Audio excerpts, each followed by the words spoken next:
She mocked me as the family failure until her husband called me instead.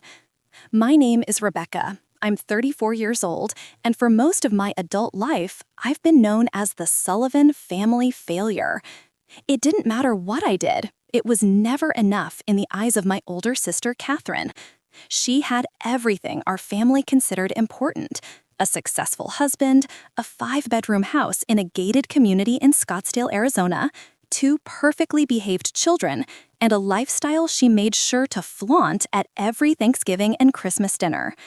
Meanwhile, I was the younger sister who never married, who lived alone in a rented apartment in Phoenix, and who worked as an occupational therapist in a rehabilitation clinic. To Catherine, I was a walking disappointment, and she never missed an opportunity to remind me of it. We grew up in an upper-middle-class family in Tempe. Our father was an orthopedic surgeon, our mother a university literature professor.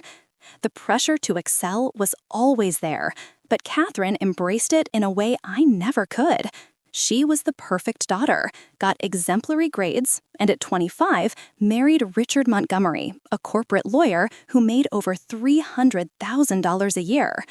By 30, Catherine already had the life our parents had always dreamed of for their daughters: stability, status, appearances maintained. I, on the other hand, chose a different path. I studied occupational therapy because I wanted to help people rebuild their lives after accidents or illnesses. It wasn't glamorous, it didn't pay a fortune, but it fulfilled me deeply.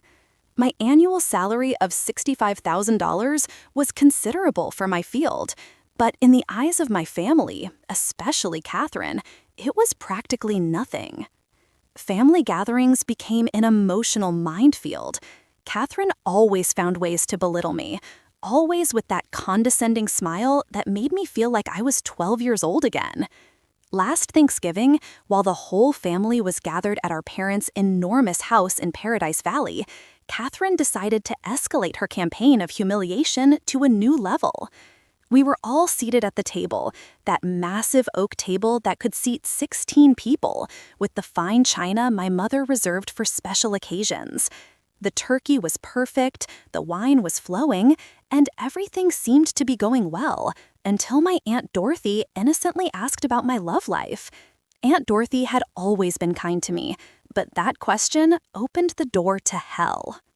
"Rebecca is still single," Catherine interrupted before I could answer, her voice echoing through the dining room. "You know how it is, Aunt Dorothy. Some people just can't hold down a relationship. It must be hard to compete in the market when you spend your day working with sick and depressed people.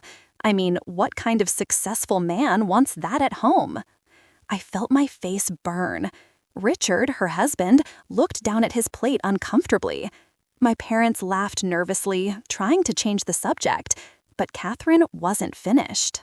"Actually," she continued, picking up her glass of expensive Chardonnay, "I think Rebecca has found her true calling as the official failure of the Sullivan family. Someone has to fill that position, right?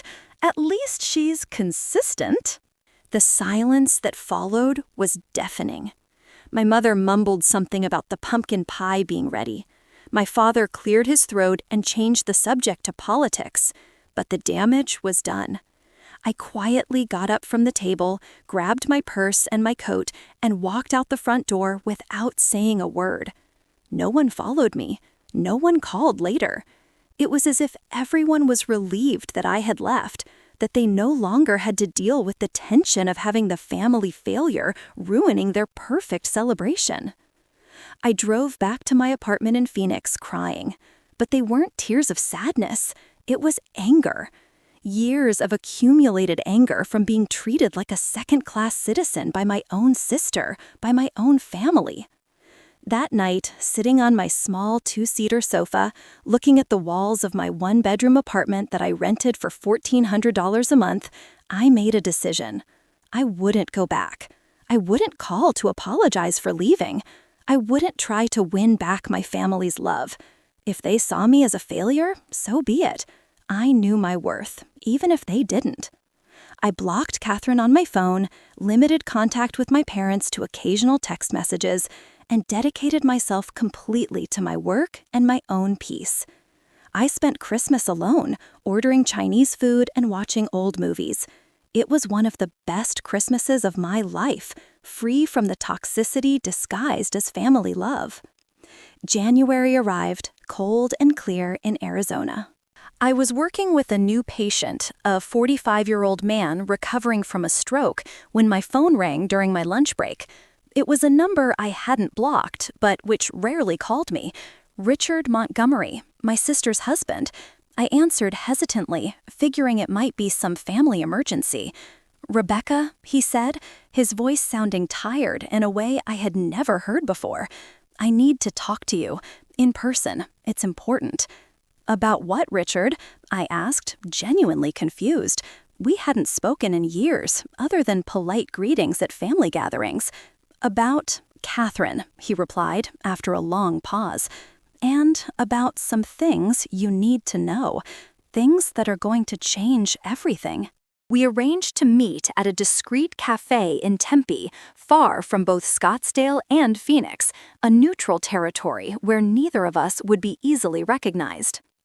I arrived 10 minutes early, nervous without knowing exactly why. Richard showed up promptly at 2 in the afternoon, wearing jeans and a casual shirt, not the impeccable suit he always wore. He looked like he had aged 10 years since Thanksgiving. Deep, dark circles under his eyes, an unshaven beard, shoulders slumped as if carrying an invisible weight. We sat at a table in the corner, away from the windows, and he ordered black coffee while I ordered green tea. For a few minutes, neither of us spoke. Richard fiddled with the empty cup in front of him, looking anywhere but at me. "Rebecca," he finally began, his voice low and controlled, "I know we don't have a close relationship. I know Catherine has always treated you badly, and I allowed it too, and I deeply regret that. But I need to tell you some things because you're the only person in the Sullivan family who might actually understand what I'm about to say." I remained silent, waiting. Richard took a deep breath and continued.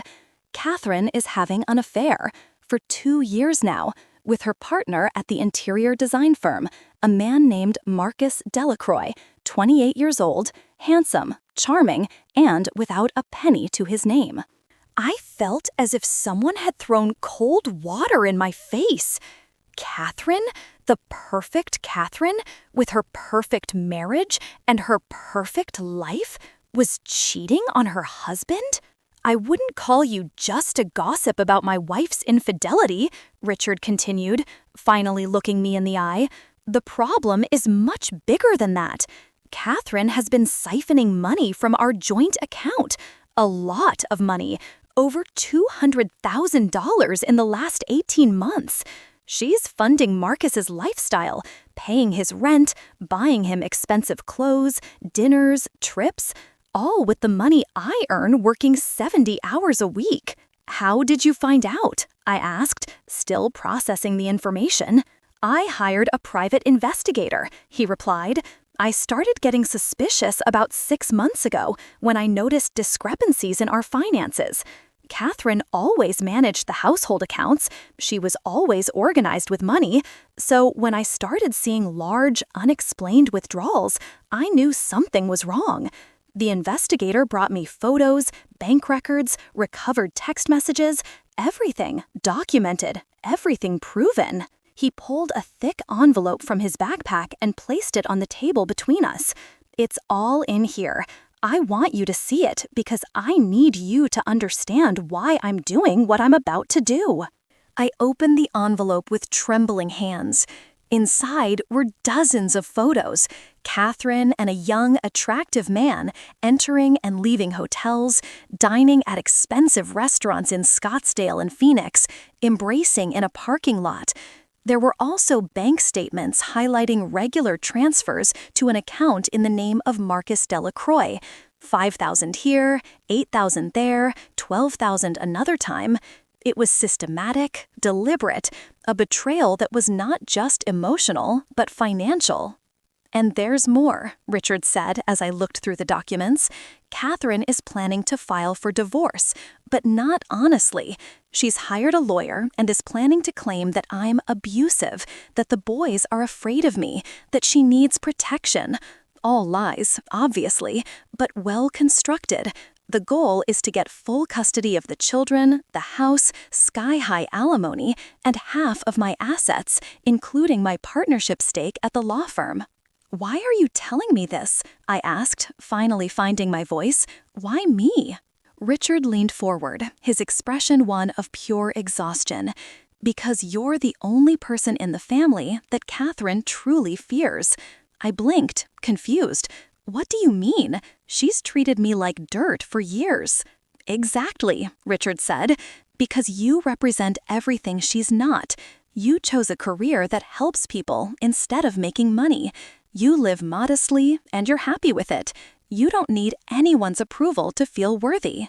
Catherine has built her entire identity around appearances, status, and being better than everyone else.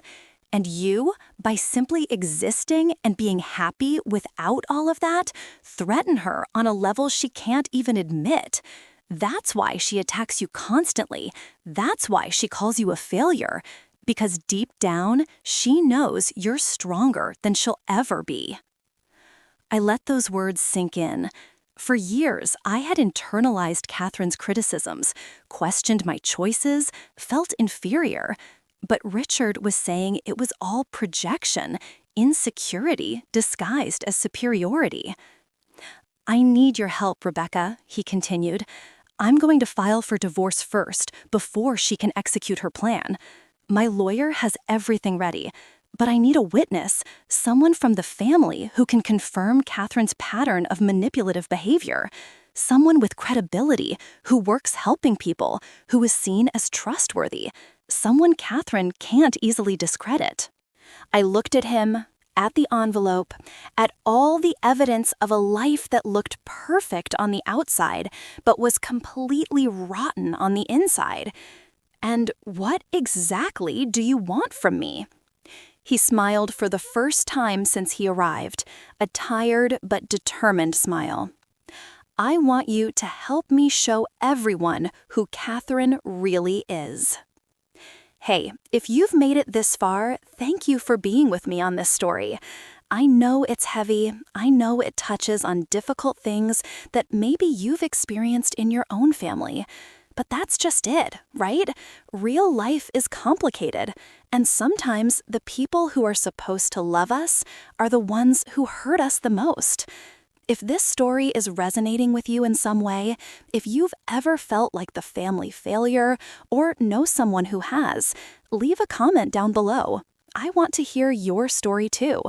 And if you want to keep following this journey with me, feel free to subscribe. I promise what comes next will be worth it. I spent 3 days thinking about Richard's proposal. It wasn't a simple decision. Agreeing to testify against my own sister in a divorce proceeding meant declaring open war, burning the last remaining bridge with my family. My parents would surely side with Catherine, as they always had.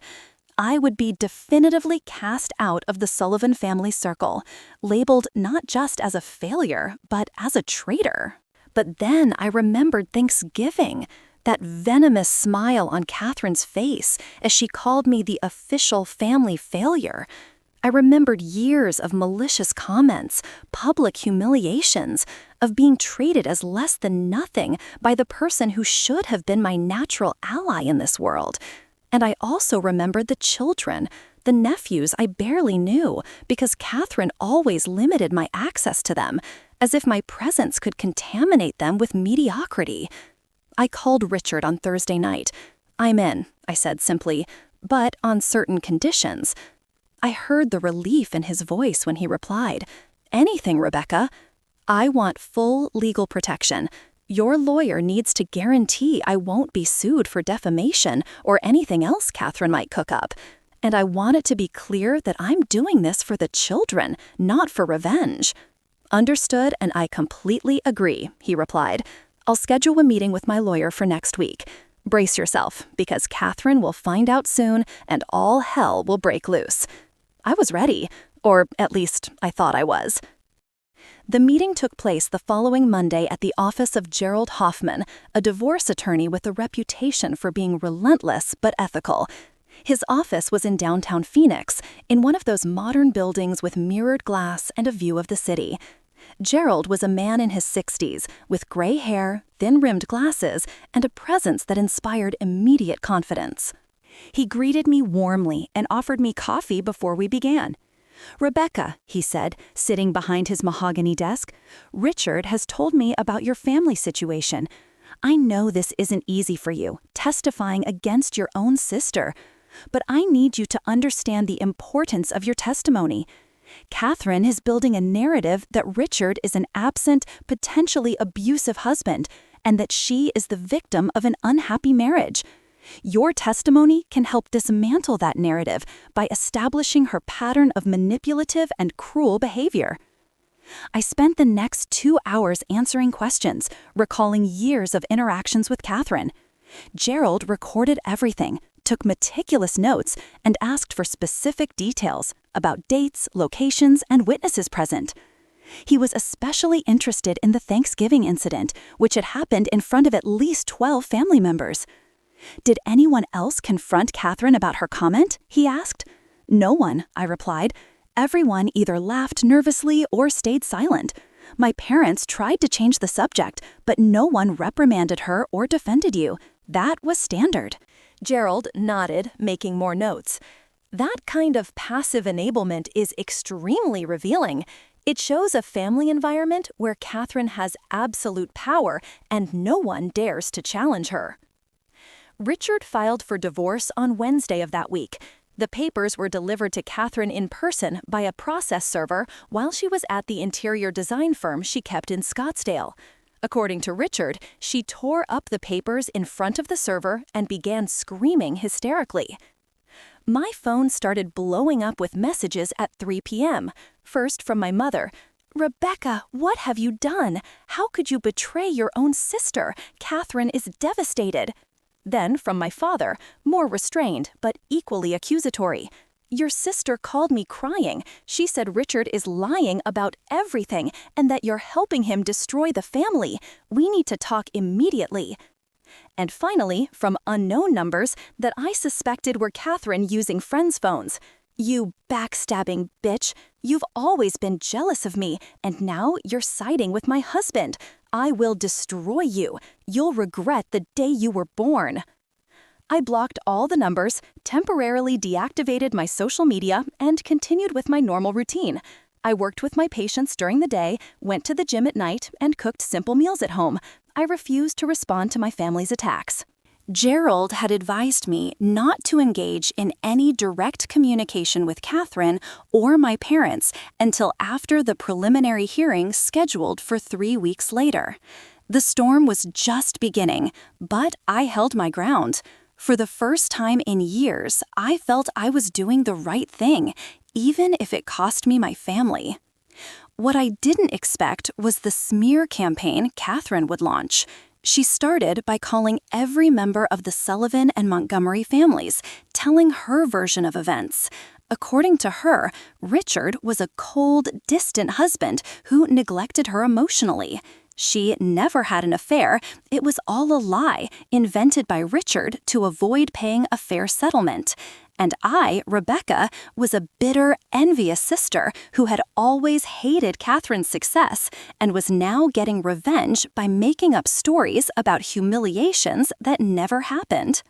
It was a well-crafted narrative, full of performative tears and calculated victimhood. And to my utter disgust, many people believed it. My Aunt Dorothy, who had always been kind to me, sent me a cold message saying she was disappointed in my lack of family loyalty. Cousins I hadn't seen in years appeared on social media defending Catherine and attacking me publicly. My parents' longtime friends chose sides, and they invariably chose Catherine's side. The pressure was intense, but I had something Catherine didn't: the truth, and concrete evidence of that truth. Gerald assured me that the photos, bank statements, and recovered messages were indisputable. Catherine could cry and put on a show all she wanted, but in court, facts speak louder than performances. The preliminary hearing was approaching, and I was determined to tell my truth, no matter how many people from the Sullivan family I lost in the process. Because at the end of the day, a family that treats you like garbage isn't a family worth keeping. The week before the preliminary hearing was the hardest of my life. Catherine escalated her attacks to a level I hadn't thought possible. She hired someone to stand outside the clinic where I worked, taking pictures and following me to my apartment. My boss, Dr. Patterson, called me into his office, concerned. "Rebecca," he said, "someone called here today claiming you're involved in an extortion scheme against your own family. Obviously, I don't believe it, but I have to ask you directly. Is there something going on that I should know about?" I told him the short version of the situation. Dr. Patterson listened intently, nodded sympathetically, and assured me of his full support. "Your personal life is your own, Rebecca. As long as you continue to be the excellent professional you've always been, you have my complete backing. If anyone calls again with accusations, I'll forward them directly to our legal department." But the most painful attack came from my parents. They showed up at my apartment unannounced on Friday night. There was a knock on the door, and when I opened it, there they were. My father with a stern expression, my mother with eyes red from crying.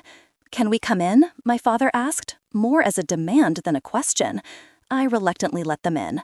They sat on my small sofa while I remained standing, arms crossed, waiting for the inevitable scolding. "Rebecca," my father began, his voice hard and formal, "you need to stop this immediately. Catherine is your sister. No matter what differences you have, family is family. You are destroying this family out of petty revenge." "I'm not doing anything for revenge," I replied calmly. "I'm telling the truth in a court of law because Richard asked me to and because it's the right thing to do." Catherine is lying about being abused. Catherine has been having an affair for 2 years. Catherine embezzled more than $200,000 from their joint account. "Those are lies," my mother screamed, her voice breaking. "Catherine told us everything. She made a mistake. She met someone who gave her the attention Richard never did.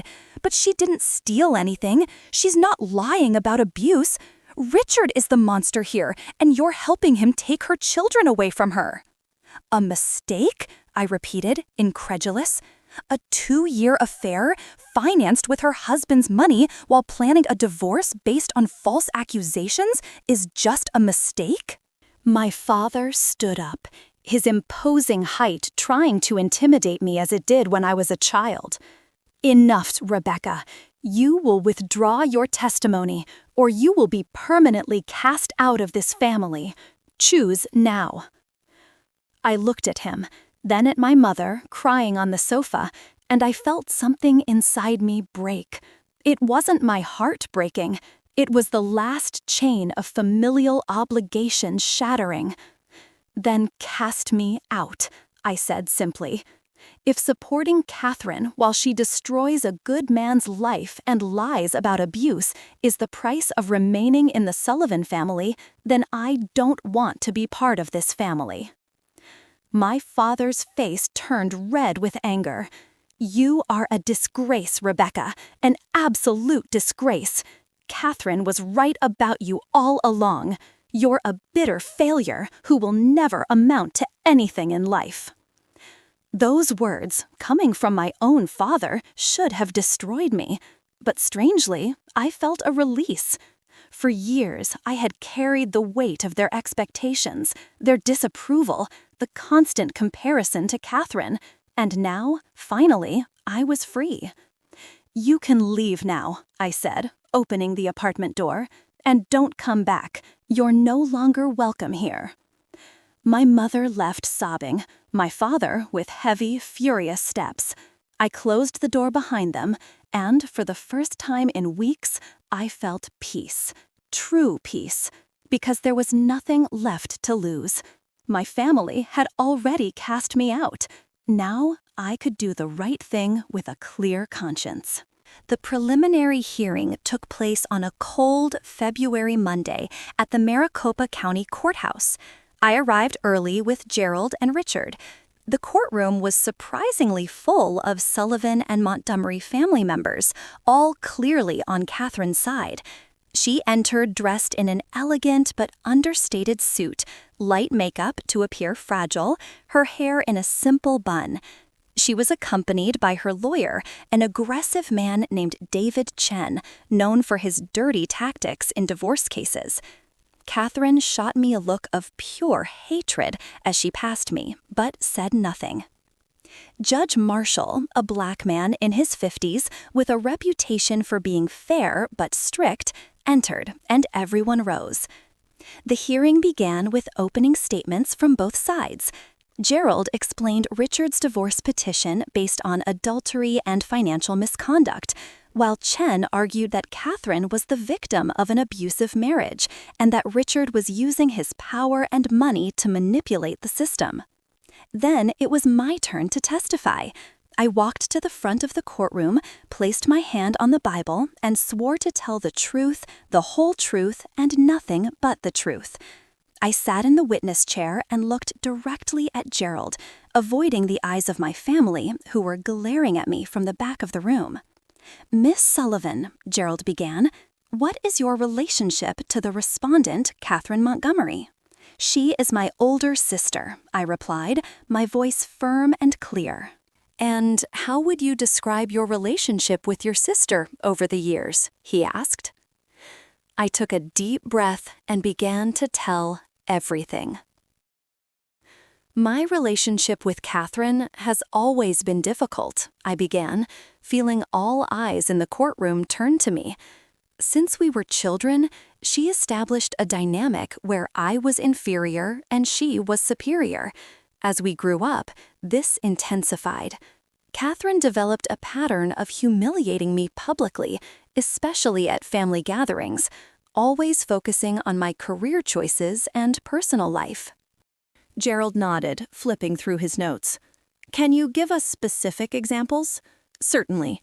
Last Thanksgiving, in front of the entire family gathered at our parents' house, Catherine called me the official failure of the Sullivan family. She said, and I quote her exact words, that I was consistent in being a failure and questioned what kind of successful man would want someone who spends her day working with sick and depressed people.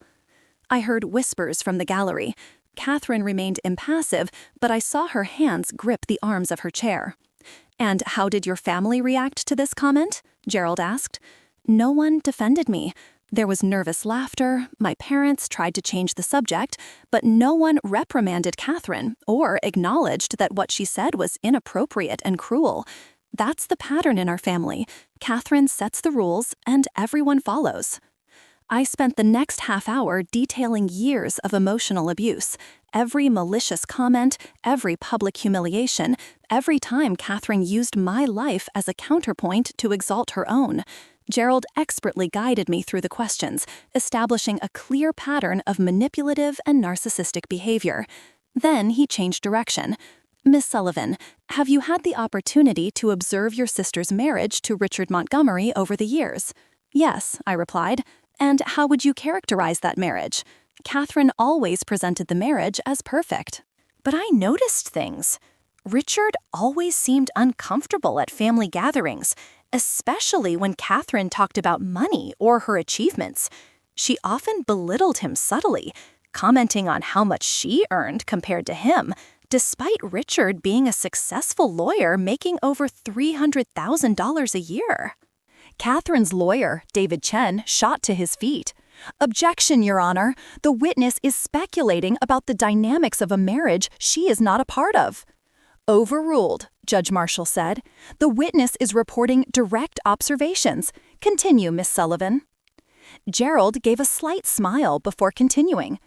"Did your sister ever mention being unhappy in the marriage?" "Never directly to me," I answered. "But about a year ago, during Christmas dinner, I overheard Catherine talking to our mother in the kitchen. She said Richard was boring, that he didn't have enough ambition, that she deserved someone more exciting. At the time, I thought it was just typical marriage complaining, but now I see it differently. Chen was on his feet again. "Objection! That's hearsay, Your Honor." "Overruled," the judge replied. "The witness is reporting something she heard directly. Make a note of that, Mr. Chen." Gerald continued. "Miss Sullivan, were you aware of your sister's extramarital affair before Richard approached you?" "No," I answered honestly. "I was shocked when he told me. But after I knew, a lot of things started to make sense. Catherine's frequent trips to Phoenix, claiming meetings with clients. The excessive spending she justified as business investments. Her increasingly cold behavior toward Richard. And when you saw the evidence Richard presented, what was your reaction?" "I believed it completely." The photos were clear, the bank statements undeniable. There was no doubt that Catherine was having a prolonged affair and financing it with marital funds. Gerald paused dramatically before his next question. "Miss Sullivan, your sister is alleging that Richard is emotionally abusive and that the children are afraid of him. Based on your observations over the years, are these allegations consistent with what you have witnessed?" "Absolutely not," I replied firmly. "Richard has always been kind and attentive to the children. At the family gatherings I attended, he was the father who played with them, who had the patience to answer their endless questions, who would sit on the floor to build Legos with them. If there was any emotional distance in the marriage, it came from Catherine, not from Richard. She was always more concerned with keeping up appearances, with making sure the children were perfectly dressed and behaved to impress others, than with actually connecting with them emotionally." I saw tears in Richard's eyes. Catherine remained petrified, her face a mask of contained rage. Now it was David Chen's turn to cross-examine me. He rose with a predatory smile, like a shark that had just scented blood in the water. "Ms. Sullivan," he began, his voice dripping with condescension, "isn't it true that you've always been jealous of your sister?" "No," I replied calmly. "Ms. Sullivan, you've never married, you have no children, you live alone in a rented apartment, and you earn a fraction of what your sister and brother-in-law make together. Wouldn't it be natural to feel jealous? Jealousy implies that I want what she has. I don't want Catherine's life. I never have." Chen smirked as if he'd scored a point. "Then why are you here, testifying against your own sister?" "Because Richard asked me to, and because it's the truth. Catherine is lying about being abused. She is using false allegations of abuse to manipulate the legal system for financial gain. That's wrong, no matter who is doing it. Or perhaps," Chen suggested, "you're doing this because you finally have an opportunity to get revenge for all the years your sister was more successful than you." I looked him straight in the eye. "Success isn't just measured in money or status, Mr. Chen. I help people reclaim their lives after tragedies. I sleep well at night knowing my work has real meaning. If that seems like failure to you, then our values are fundamentally different." I heard a few murmurs of approval from the gallery. Chen realized he was losing ground. "Ms. Sullivan, your sister claims the Thanksgiving incident you described never happened the way you reported, that you are exaggerating an innocent comment? So are the 12 other people at that dinner all lying?" I asked, because they all heard exactly what I heard. Chen hesitated, changing tactics. "Isn't it true that you have been cast out of your family because of this betrayal?" That question caught me off guard, but I answered honestly. "My parents came to my apartment and gave me an ultimatum: withdraw my testimony or be disowned by the family. I chose the truth over blind loyalty." "So you admit you're willing to destroy your own family?" "I'm not destroying anything, Mr. Chen. I'm exposing lies. There's a difference. Catherine built a life based on appearances and manipulation. If that life is crumbling now, it's a consequence of her own choices, not mine. Chen dismissed me abruptly, clearly frustrated that he had failed to discredit me.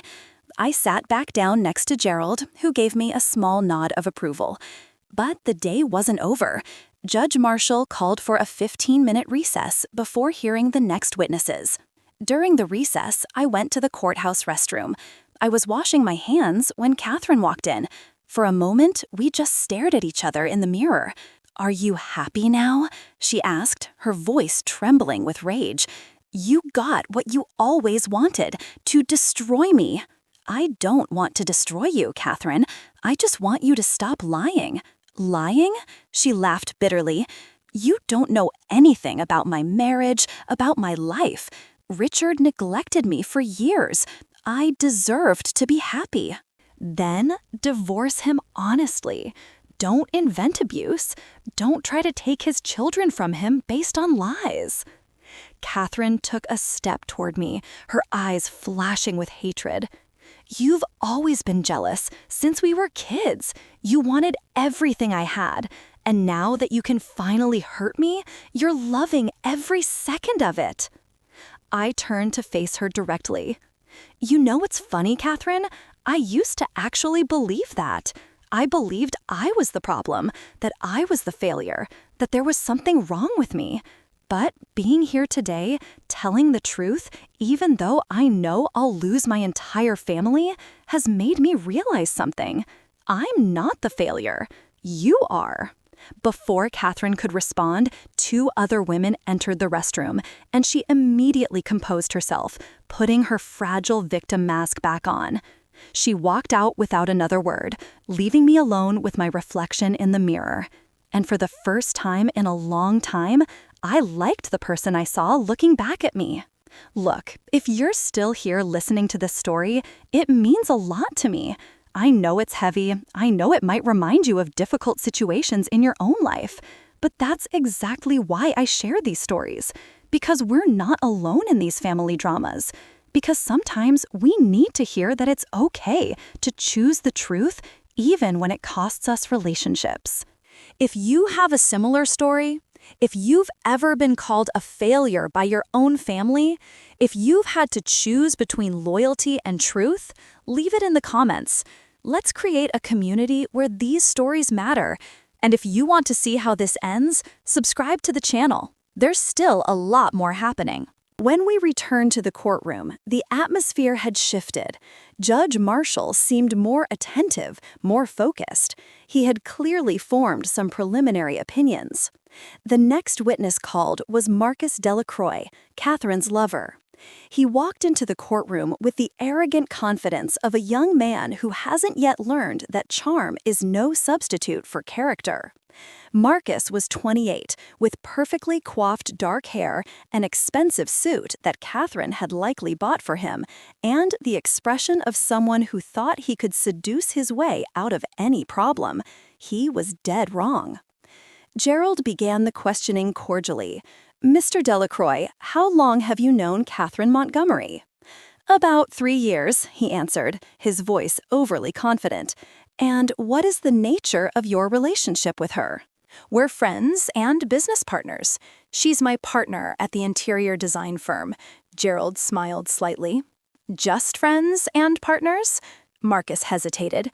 "Well, we became close over time." "How close?" Gerald pressed. "Mr. Delacroix, you are under oath. I'll remind you that perjury is a crime."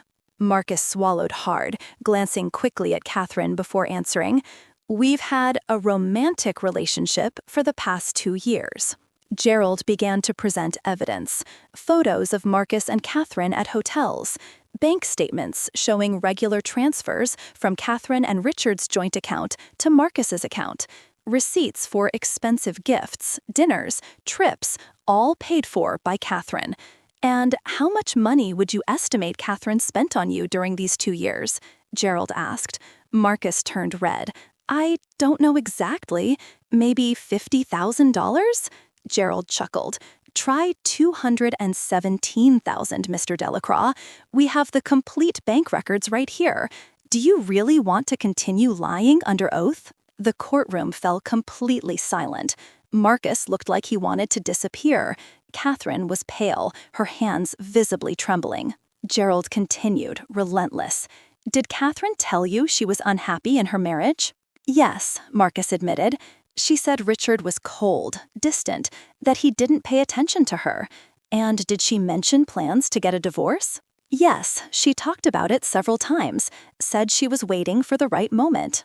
"And did this right moment have anything to do with ensuring she would get the majority of the assets in the divorce?" "Objection!" Chen shouted. "Speculation!" "Your Honor," Gerald replied calmly, "I am establishing the witness's knowledge of Catherine's intentions." "Permitted, but get to the point," Judge Marshall said. Gerald turned back to Marcus. "Did Catherine specifically tell you what her plan was for the divorce?" Marcus glanced at Catherine, who shook her head almost imperceptibly. But he was under oath and clearly terrified of the consequences of lying. "She said she was going to claim Richard was abusive, that it would guarantee she would get custody of the children and the majority of the assets." The courtroom erupted in murmurs. Judge Marshall banged his gavel, calling for order. Catherine buried her face in her hands, her fragile victim performance crumbling in real time. Gerald pressed further. "And did you believe that Richard was actually abusive?" "No," Marcus admitted, his voice low. "Catherine never had any marks, never seemed afraid. She just said he was emotionally absent." "So you knew she was planning to make false allegations of abuse in court?" "Objection!" Chen practically screamed. "Your Honor, this is absurd." "Overruled," Judge Marshall said, his voice cold as ice. "The witness will answer." Marcus took a deep breath. "Yes, I knew it wasn't true." When Gerald finished, Chen desperately tried to do damage control, but it was clear that Catherine's case was completely destroyed. Marcus Delacroix, in his attempt to protect himself, had utterly condemned Catherine. The next witness was Catherine's best friend, a woman named Jennifer Walsh. Jennifer clearly did not want to be there, but had been subpoenaed. Under Gerald's questioning, she reluctantly admitted that Catherine had mentioned her relationship with Marcus several times, that Catherine frequently complained about Richard but never mentioned any kind of abuse, and that Catherine had explicitly said she planned to use allegations of abuse to secure an advantage in the divorce. "It's a strategy," Jennifer quoted Catherine as saying. "The courts always side with the mother when there are abuse allegations, especially if she seems vulnerable and scared." Every witness Gerald called added more weight to Richard's case. A coworker of Catherine's confirmed her excessive spending and frequent trips. The private investigator detailed months of surveillance. A financial expert explained exactly how Catherine had systematically siphoned money from the joint account. By the time it was Catherine's turn to testify in her own defense, she was visibly shaken. Chen tried to guide her through a narrative of a neglected wife who found comfort elsewhere, but every statement rang false after all the evidence that had been presented. Gerald tore her apart on cross-examination. "Mrs. Montgomery, you are alleging your husband is emotionally abusive. Can you describe specific acts of abuse?" Catherine tried. "He worked a lot. He didn't spend time with me. He didn't give me emotional attention." "Emotional neglect is not abuse, Mrs. Montgomery. Did your husband ever physically threaten you?" "No, but..." "Did he ever prevent you from seeing friends or family?" "No." "Did he control your access to money?" "No, I had full control of the finances." In fact, you had so much control of the finances that you were able to transfer $217,000 to your lover without Richard's initial knowledge, correct? Catherine had no answer. Gerald continued. "Mrs. Montgomery, did you tell your best friend, Jennifer Walsh, that you planned to allege abuse even though you knew it wasn't true, just to gain an advantage in the divorce?" "That was taken out of context," Catherine tried weakly. "Your friend is under oath, Mrs. Montgomery. She quoted your exact words. Are you saying she's lying?" Catherine fell silent, tears streaming down her face. But they weren't tears of sadness. They were tears of anger and frustration at being exposed. "No further questions," Gerald said, returning to his seat. Judge Marshall looked at Catherine with clear disapproval. "Mrs. Montgomery," he said, "false allegations of abuse not only harm the respondent, but they also harm actual victims of abuse by creating skepticism in the system. This court takes such allegations extremely seriously." Catherine left the witness stand utterly defeated. Chen tried to present a few character witnesses, people who talked about what a good mother Catherine was, how she was respected in the community. But the damage was done. The evidence was overwhelming. When Judge Marshall announced he was ready to make his preliminary ruling, the courtroom went dead silent. "Based on the evidence presented today," he began, "it is clear to this court that the allegations of abuse made by the respondent, Catherine Montgomery, are completely unfounded and appear to be a deliberate attempt to manipulate the legal system for personal gain. Furthermore, the evidence of prolonged infidelity and financial mismanagement is indisputable. Therefore, this court denies Catherine Montgomery's request for sole custody. Temporary custody will be shared 50-50 until the final hearing. Furthermore, Catherine Montgomery is prohibited from accessing or transferring any funds from the couple's joint accounts until a final determination is made. All accounts will be frozen immediately." Catherine let out a stifled cry. My parents, sitting behind her, looked shocked. The judge wasn't finished. "This court is also ordering a full psychological evaluation of both parents before the final hearing, as well as interviews with the children by a neutral expert. And, Mrs. Montgomery," he looked directly at Catherine, "if this court finds that you knowingly made false allegations of abuse, there will be severe consequences, including possible loss of custody and criminal charges of perjury. Do you understand?" Catherine nodded weakly, unable to speak. Court is adjourned. Next session in 6 weeks. The gavel fell, and it was done. I left the courthouse with Richard and Gerald, ignoring the furious glares from my family. Outside, in the cold February parking lot, Richard hugged me for the first time. "Thank you," he said, his voice choked with emotion. "Thank you for having the courage to do what was right. I know what this cost you." I looked back and saw Catherine being practically carried to the car by my parents. She looked like she had aged 10 years in a few hours. A part of me felt pity, but the bigger part of me felt justice. She had tried to destroy a good man with lies, and now she was paying the price. "It was worth it," I replied to Richard. Every second was worth it. The following weeks were a whirlwind. The story leaked to social circles in Scottsdale and Phoenix. Catherine, who had built her entire identity around being the perfect wife in a perfect marriage, was being exposed as a fraud. Friends who once idolized her began to pull away. Clients from her interior design firm canceled contracts. Marcus Delacroix was fired as a partner and disappeared from the city, likely realizing his source of funding had dried up. Catherine had to sell the firm to pay off accumulated debts. The Scottsdale house was put up for sale as part of the asset division process.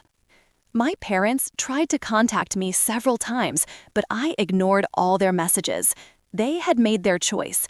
They chose to support the daughter who lied and manipulated over the daughter who told the truth. I had nothing more to say to them. The psychological evaluation the judge had ordered revealed interesting things. The forensic psychologist interviewed both parents, the children, and several people close to the family. His report, which Gerald showed me, was devastating for Catherine. He concluded that there was no evidence of abusive behavior from Richard, that the children had a healthy and loving relationship with their father, and that Catherine demonstrated significant narcissistic traits, including a need for control, a lack of genuine empathy, and a willingness to manipulate others for her own benefit. The report recommended mandatory therapy for Catherine if she wanted to maintain any kind of shared custody.